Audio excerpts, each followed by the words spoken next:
God's people who are in need.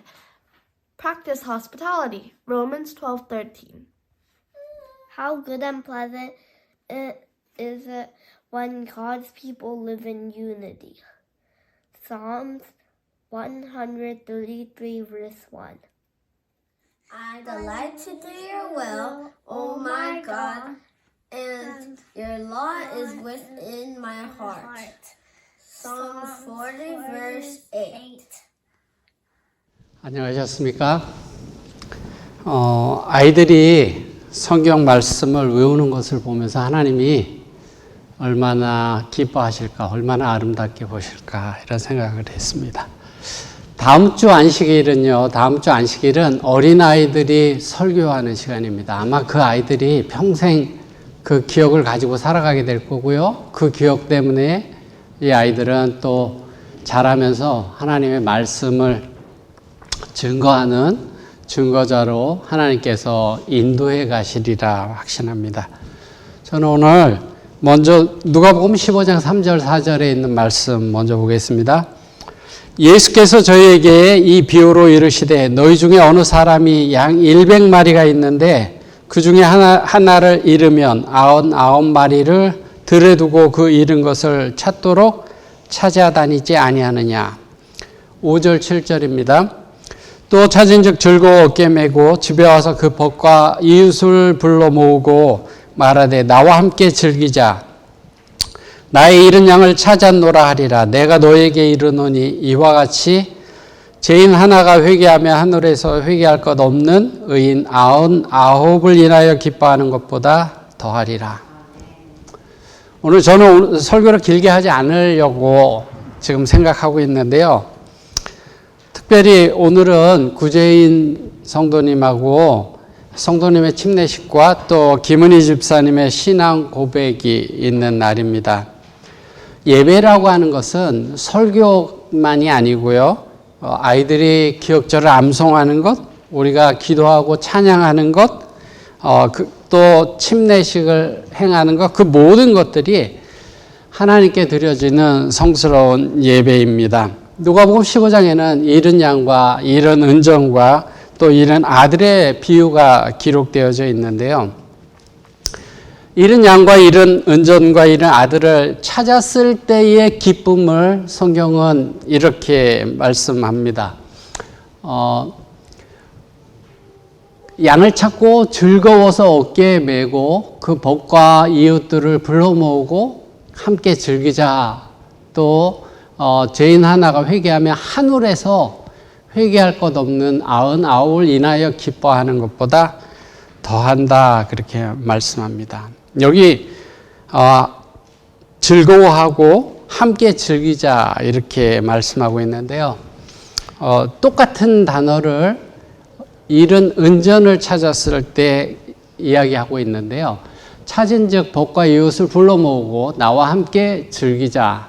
죄인 하나가 회개하면 하늘의 사자들 앞에 기쁨이 되느니라. 아까 잃은 양을 찾았을 때는 하늘에서 회개할 것이 없는 의인 99을 인하여 기뻐하는 것보다 더 기뻐한다. 그렇게 말씀했는데요. 잃은 은전을 찾는 비유 속에서는 하나님의 천사들 앞에서 기쁨이 된다. 그렇게 말씀하고 있고요. 또 잃은 아들이 돌아왔을 때는 여기에 우리가 먹고 즐기자, 저희가 다 즐거워하더라. 비슷한 단어를 썼지만 아들이 돌아왔을 때는 조금 다른 단어를 사용했습니다. 이 단어를 번역하면 기쁘게 하다, 격려하다, 환호하다. 아들이 돌아왔을 때, 잃어버렸던 아들이 돌아왔을 때 기쁘고 환호한다. 그렇게 말씀하고 있는데요. 한 영혼이 하나님께로 돌아올 때요. 우리 모두가 즐거워하고 기뻐할 일이라고 그 말씀합니다. 또 하늘에 기쁨이 있다고 그렇게 말씀하고요. 하나님이 기뻐하시는 일이고 천사들이 기뻐하는 일이라고 그렇게 말합니다. 실물교훈에 이렇게 말씀합니다. 회개하는 주인들로 하여금 잃어버렸던 영혼이 돌아올 때에는 하늘에 큰 기쁨이 있음을 생각하게 하라. 한 영혼이 하나님께로 나올 때 하늘에 큰 기쁨이 있다, 그렇게 말씀하고 있고요. 실물교훈에 있는 말씀을 또 살펴보면 신랑이 신부를 기뻐하는 것 같이 네 하나님이 너를 기뻐하시리라, 이사야에 있는 말씀이었고요. 그가 너로 인하여 기쁨을 이기지 못하여 하시며 너로 잠잠히 사랑하시며 너로 인하여 즐거이 부르며 기뻐하시리라. 스바냐에 있는 말씀. 그리고 뭐라고 말씀하고 있는가 하면요. 그리고 하늘과 땅은 이인의 아들이 죽었다가 다시 살아났으며 내가 잃었다가 다시 얻었노라고 하는 아버지의 기쁨의 노래에 맞추어 합창하게 될 것이다. 한 영혼이 하나님께로 마음을 드리기로 했을 때 하늘과 땅은 하나님께서 기쁨의 노래를 부르시는데 그거에 맞추어서 합창을 하게 될 것이다, 그렇게 말씀하고 있습니다. 한 사람의 마음을 주님께 바친다라고 하는 것이 얼마나 기쁘고 귀한 일인지를 생각하게 되는데요. 교회 증언에 이렇게 말씀하고 있는데요. 하나님의 눈에는 한 영혼이 귀중하고도 매우 귀중한데 그리스도께서는 그 한 사람이 영원한 시대를 통하여 살게 하고자 그 한 영혼을 위해서도 돌아가셨을 것이다. 그 한 영혼이 나라고 생각하면 나 하나를 위해서도 예수님께서 돌아가셨을 것이다, 그렇게 말씀하고 있습니다. 우리가 굉장히 귀한 존재들이고요. 하나님의 사랑을 너무 많이 받는 그런 존재들이고요. 하나님께서 우리 개개인을 그렇게 많이 사랑하십니다. 우리는 직접적으로 배우는 일들이 있고 때로는 간접적으로 배우는 일들이 있는데요. 우리는 개인적인 경험을 통해서 직접적으로 배우기도 하고 다른 사람들의 경험이나 책을 통해서 간접적으로 배우기도 합니다. 다른 사람들의 경험이 기쁜 일이든 슬픈 일이든 그거 내 일이 아니니까 아무 상관없이 지내는 것, 그것은 하나님이 기뻐하시는 일이 아니고요. 하나님은 이렇게 말씀하시는데 즐거워하는 자들로 함께 즐거워하고 우는 자들로 함께 울라. 기뻐하는 자들과 함께 기뻐하고 우는 자들과 함께 슬퍼하는 자들과 함께 슬퍼하라, 그렇게 말씀합니다.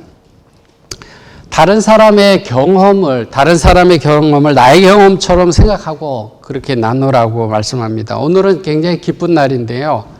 하나님께서 성스럽게 구별하신 안식일이고 또한 주님을 믿고 주님의 백성이 되기로 결심한 주의 백성이 침례를 받고 주님 앞으로 나오는 기쁜 날입니다.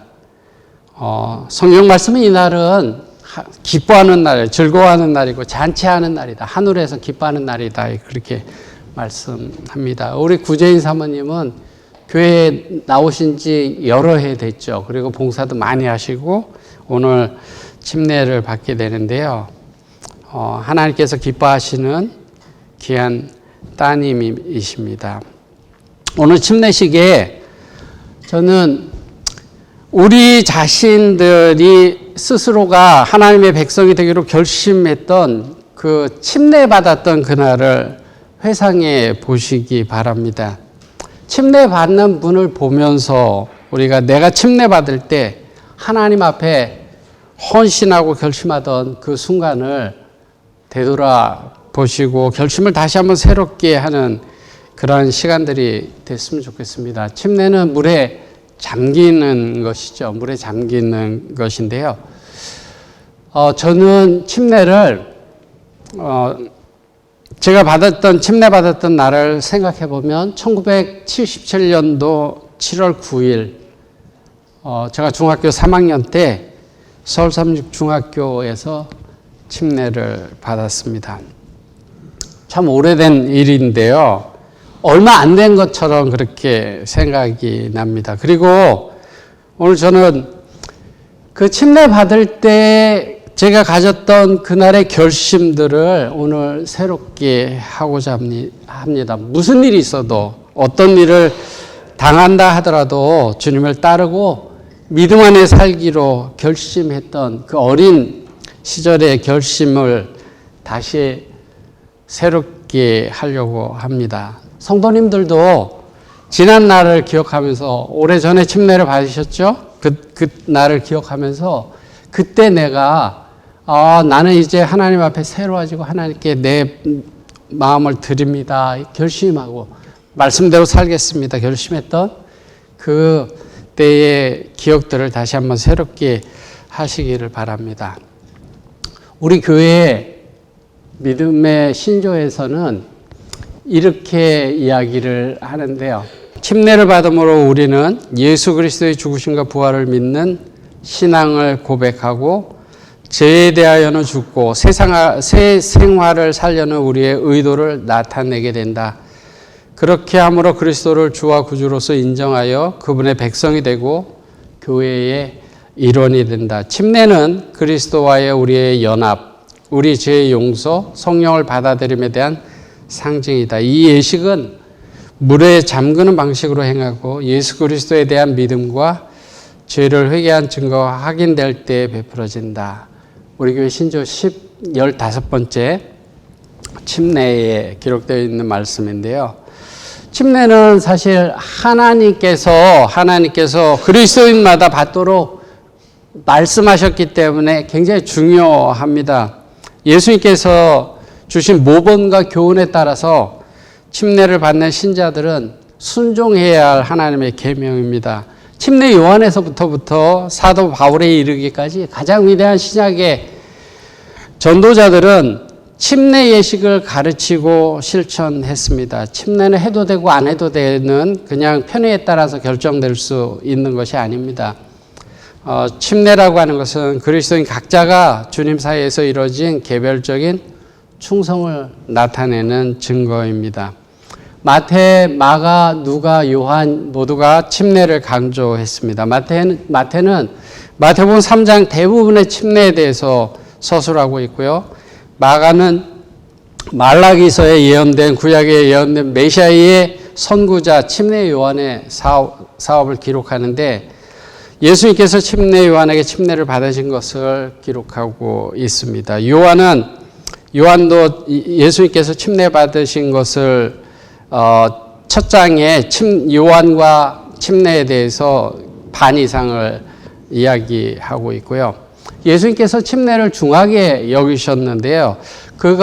예수님께서 공적인 사역을 시작하실 때 최초의 순서가 침례 요한에게 침례 주기를 요청하는 일을 예수님께서 최초로 하셨습니다.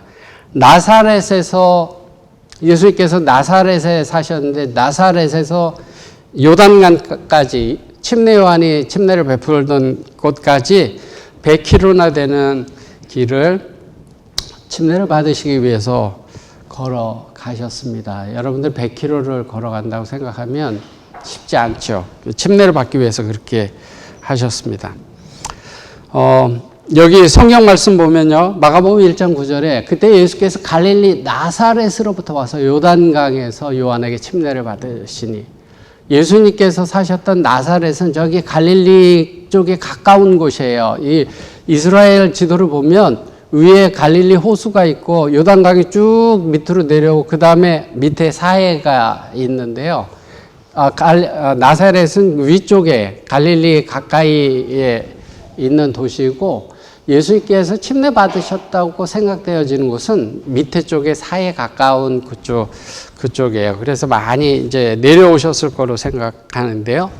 마태도 이렇게 이야기를 합니다. 갈릴리로서 요단강에 이르러 침례를 받는데 침례 요한이 이렇게 이야기를 합니다. 침례 요한은 침례를 받지 않았던 것 같아요. 그가 내가 당신에게 침례를 받아야 하는데 왜 당신이 내게 옵니까? 이렇게 이야기를 했을 때 예수님께서는 허락하라. 이와 같이 해서 의를 이루는 것이 합당하니라. 이렇게 예수님께서 말씀하셨습니다. 이와 같이 하여라고 하는 이 말씀으로 침례를 주는 사람, 그 모든 사람에게 중요한 것이다. 그 주고받는 그 모든 사람이 중요한 것이다라고 하는 걸 가르쳐 주고 있고요. 예수님께서 침례를 받은 것은 우리처럼 죄를 지었기 때문에 침례를 받으신 것이 아니라 우리의 모본으로 침례를 받으셨습니다. 그분이 처음으로 이 땅에 오셔서 침례요한에게 침례를 요청하신 것은 그 예수님께서 죄를 사함을 받아야 하기 때문이 아니라 우리가 어떻게 해야 될지를 가르쳐 주시기 위해서 모본으로 그렇게 하셨습니다. 예수님께서는 모본으로 침례를 받으셨고요. 요한복음에 보면 예수님이 자신이 침례 받으신 곳에 가셔서 얼마나 침례요한과 침례를 소중히 여기셨는지를 가르쳐 줍니다. 여러분들이 침례 받았던 장소를 아마 기억할 거예요. 저는 서울 삼죽 중학교에서 받았다고 말씀드렸죠. 그래서 제가 그 근처에 가면 제가 침례 받았던 곳을 이렇게 찾아가고 싶은 그런 마음이 있어요. 저희 집사람은 대학 호수에서 받았는데 대학에 가면 아마 호수에 가면 그때 침례 받았던 그 기억을 새롭게 할 거라고 생각되어지는데요. 요한복음 10장에 보면 여기 보세요. 다시 요단강 저편 요단이 처음으로 침례 주던 곳에 가서 거기 거하셨. 예수님께서 사역하시다가 당신이 침례 받으셨던 그곳에 거기에 찾아가셨어요. 거기 가셔서 거기 거하셨다 이렇게 말씀합니다. 많은 사람들이 왔다 갔다 하다가 요한은 아무 표적도 행치 아니하였으나 요한이 이 사람을 가리켜 말한 것은 다 참이라. 그리하여 거기서 많은 사람이 예수를 믿으리라. 예수님께서 자신이 침례 받으셨던 그곳에 가셨고 거기에서 많은 사람들이 예수님을 보고 예수님을 믿게 됐다 그렇게 말씀하고 있습니다.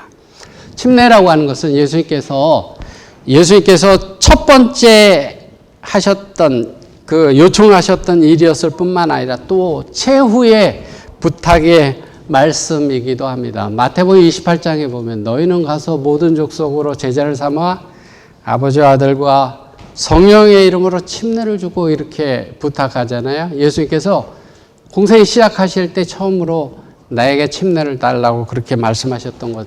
그리고 떠나시기 전에 제자들에게 모든 사람들에게 가서 복음을 전하고 침례를 주라 그렇게 말씀하셨습니다. 침례라고 하는 것이 중요하다라고 하는 것을 생각하게 되죠.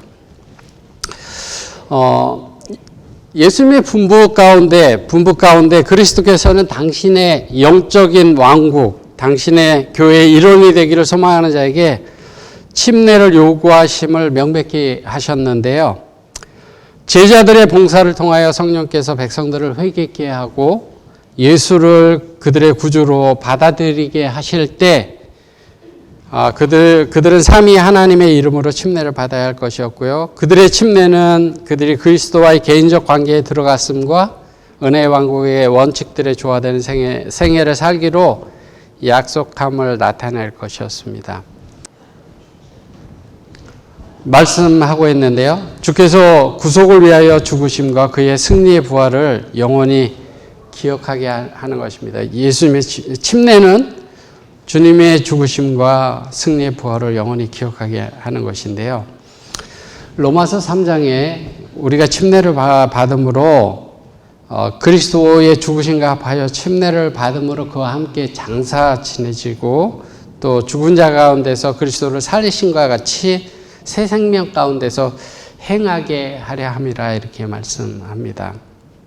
그래서 우리가 주님과 같이 죽은 자가 됐다면 또 그와 함께 부활을 본받아 연합한 자가 될 거다 이렇게 말씀하고 있는데요. 침례라고 하는 것은 죽음과 부활을 상징하는 것이다 라고 이렇게 말씀하고 있고요.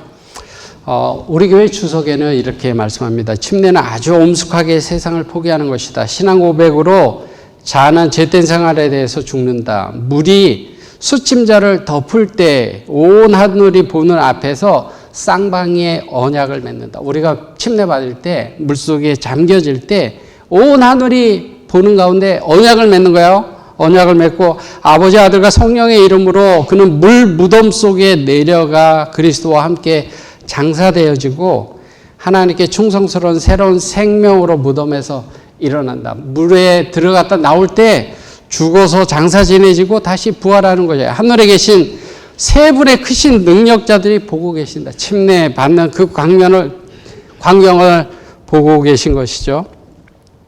그들은 눈에 보이지 않지만 임석해 계신다. 예수님을 믿고 침례를 받는 사람은 구원을 얻을 것이라고 마가복음 16장 16절에 가르치셨습니다. 베드로전서 3장 21절 20절 21절에 물은 예수 그리스도의 부활하심으로 말미암아 이제 너희를 구원하는 편이 곧 침례라 육체의 더러운 것을 제하여 버림이 아니요 오직 선한 양심이 하나님을 향하여 찾아가는 것이라 그렇게 말씀합니다.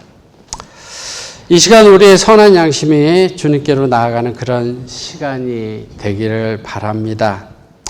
제가 이제 말씀을 마치면서요.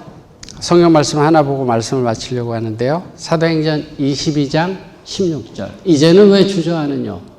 일어나 주의 이름을 불러 침례를 받고 너희 죄를 씻으라.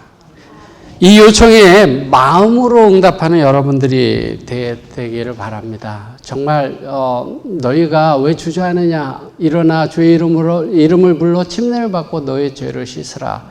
이 말씀에 따라서 내가 정말 이미 침례 받았지만 다시 한번 내 자신을 주님께 드리고 새롭게 침례 받는 것처럼 그렇게 되기를 원합니다. 마음을 드리기를 원합니다. 나의 죄를 씻어 주십시오. 이렇게 결심하는 저와 여러분들이 되기를 바라면서 말씀을 줄이겠습니다. 제가 침례 신문을 좀 하겠는데요. 믿으시면 하시면 돼요.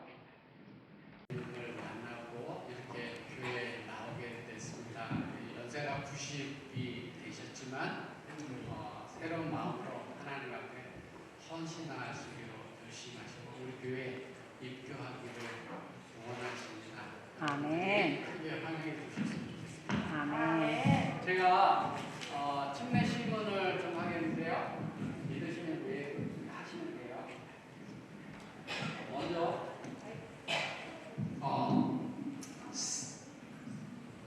저기 안 가보시고요. 그대 세상을 창조하시고 유지하시며 인간의 구원을 위하여 함께 일하시는 삼위일체 하나님, 곧 아버지와 아들과 성령 하나님이 계신 것을 믿습니까? 아멘. 성경이 성령의 영광으로 기록된 하나님의 말씀이고 절대 불변의 진리로서 그리스도인의 신앙과 행위의 유일한 표준이 되는 것을 믿습니까?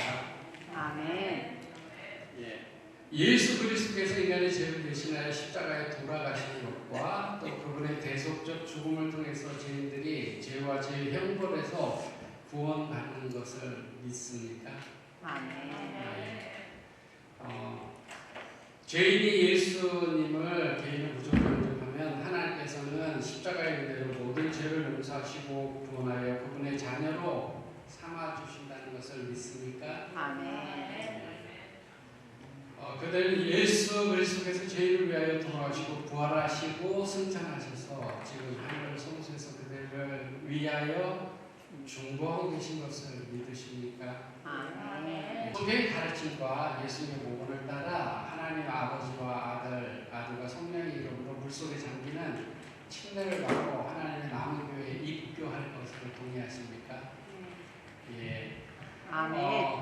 침례를 받으셨어요. 오래전에 받으셨습니다.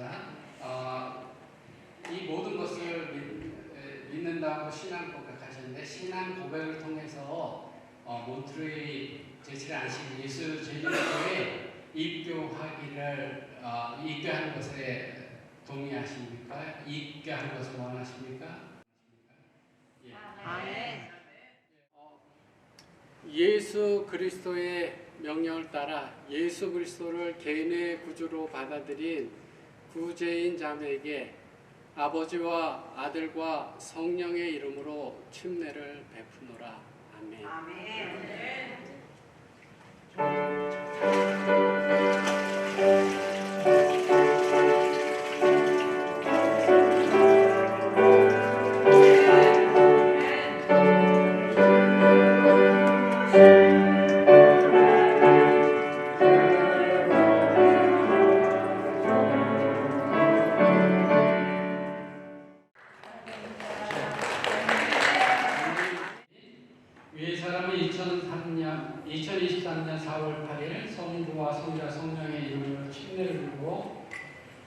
첫례를 받고 제체하신 예수제일교 중간교회 합회 몬트레이 교회에 입교하였으므로 이 증서를 신학고백 증서 성명 기문이 윗사람 2023년 4월 8일 신앙고백을 통하여 중간교회 합회 몬트레이 교회에 입교하였으므로 이 증서를 드립니다. 23년 4월 8일 담임목사 신분자.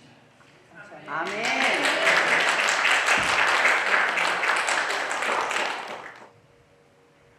우리 신앙을 살고 하나님 아버지 뜻대로 살게 해주세요. 아멘. 나는 생애 아버지께 감사합니다. 아멘. 아멘. 나한테 좋은 말만 하고 선한 인생 살게 해주세요. 아멘. 아멘. 도와주신 목사님과 집사님 감사합니다. 당신은 구원받았습니까? 이런 질문을 받는다면 무엇이라 대답하시겠습니까? 자신있게 네, 구원받았습니다 라고 대답하시는 분이 있는가 하면 글쎄요, 전 아직 부족한 것 같은데요 라고 망설이시는 분도 있습니다. 혹은 그건 예수님이 재림하실 때 알 수 있죠 라고 속으로 생각하시는 분도 있지 않을까요? 그렇다면 여러분의 대답은 무엇일까요? 당신은 구원받았습니까? 대답하기 조금 부담스러우신 분들을 위해 질문을 한번 바꿔보겠습니다. 예수 그리스도의 보혈은 당신을 구원하기에 충분한가요? 이 질문엔 모두가 자신있게 아멘이라고 대답하셨을 겁니다. 그렇다면 차이는 무엇일까요? 구원받았냐는 질문에 네라고 대답하는 사람과 글쎄요, 전 아직 부족한 것 같은데요 라고 말하는 사람의 차이가 있다면 그것은 누가 더 의인이고 누가 더 착한 일을 많이 했느냐의 차이가 아니라 그 사람이 그리스도를 바라보느냐 아니면 자신을 보느냐의 차이일 것입니다. 만일 자기를 돌아봤는데 구원받을 수 있는 것처럼 생각된다면 그 사람은 이단에 빠진 것입니다. 반대로 그리스도의 사랑과 보혈을 바라보면서도 과연 내가 구원받을 수 있을까라고 의심한다면 그 역시 성경을 제대로 이해하지 못한 것이겠죠. 내가 자신을 돌아볼 때면 구원받는 것이 불가능하다고 생각됩니다. 하지만 예수님을 바라볼 때면 내가 잃어버려지는 것이 불가능하다고 생각됩니다. 유명한 루터의 고백입니다. 우리가 때때로 구원의 확신을 갖지 못한다면 그 이유는 그리스도와 우리의 역할을 혼동했기 때문입니다. 복음은 사람이 할 수 없는 것을 가능하게 하시는 하나님의 능력입니다. 우리는 여전히 죄인이지만 그리스도께서 능력이 크신 구세주이심을 잊지 말아야 할 것입니다. 그런 의미에서 만약 구원의 확신을 두고 주저한다면 우리를 구원해 주신 예수님께 죄송한 일 아닐까요?